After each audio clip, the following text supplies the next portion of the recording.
সেই সকাল 8টার সময় এসেছি, গ্যাসের গাড়ি আসবে বললে সেই গ্যাসের গাড়ির অপেক্ষা করতে করতে এখন বেলা 12:30। সেই সকালে যখন বাড়ি থেকে এসেছি তখন রোদ ছিল, প্রচণ্ড গরম। এখন 12:30 বাজছে, 4 ঘন্টা 4.5 ঘন্টা অপেক্ষা করেছিলাম গ্যাসের গাড়ির জন্যে। এই কিছুক্ষণ আগে গ্যাসের গাড়ি এলো, গ্যাস নিলাম। তো এখন বাড়ি যাব, প্রচণ্ড পরিমাণে বৃষ্টি নেমে গেছে। এই দেখুন, প্রচণ্ড পরিমাণে বৃষ্টি। এই বৃষ্টিতে কি করে বাড়ি যাব? ছাতা তো আনি নাই।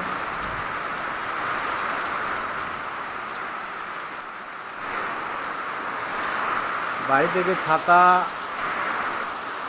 ছাতা আনা হয় নাই। এই বৃষ্টি নেমে গেল, বৃষ্টিতে বাড়ি যাওয়ার সমস্যা। এখন কতক্ষণ বৃষ্টি হবে তার কোনো ঠিক নাই। যতক্ষণ বৃষ্টি হবে ততক্ষণ পর্যন্ত এখানে অপেক্ষা করতে হবে। এখন 12:30 বাজবে। সকাল থেকে এসেছি, সেই সকালে চা খেয়ে এসেছি, তারপর আর কিছু খাবার খাইনি। এই দোকানে বসে আছি। যেদিন যেদিন গ্যাসের গাড়ি আছে এইভাবে সারাদিন বসে থাকতে হয়। গ্যাসের এখন শেয়ার পিস চলছে, প্রচণ্ড পরিমাণে বৃষ্টি।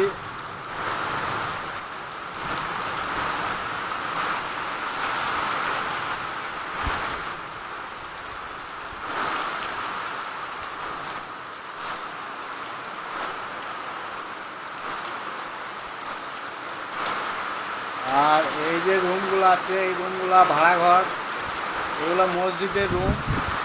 এগুলো আগে ভাড়া ছিল 500 টাকা, এখন ডাকে সেই ঘর হয়ে গেছে 1550 টাকা। একটা রুমে এখন 1550 টাকা রুম ভাড়া হয়েছে।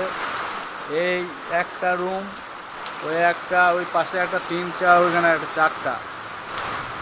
এই 4টা রুমের আবার ডাক হলো 1550 টাকা করে ভাড়া। একটা গ্রামের ওপরে ব্যবসা করে 1550 টাকা ভাড়া মিটানোটা খুবই কষ্ট। চিন্তার মধ্যে রয়েছি অনেকটাই, কী করে ভাড়া মিটানো যাবে অত ভাড়া।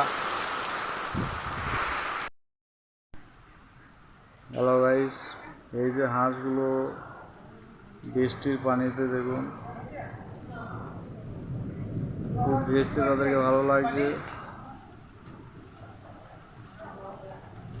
এইখানে বৃষ্টির পানি একবারে রাস্তা, এটা মেন রাস্তা, পুকুরের মতো জল জমা হয়ে গেছে।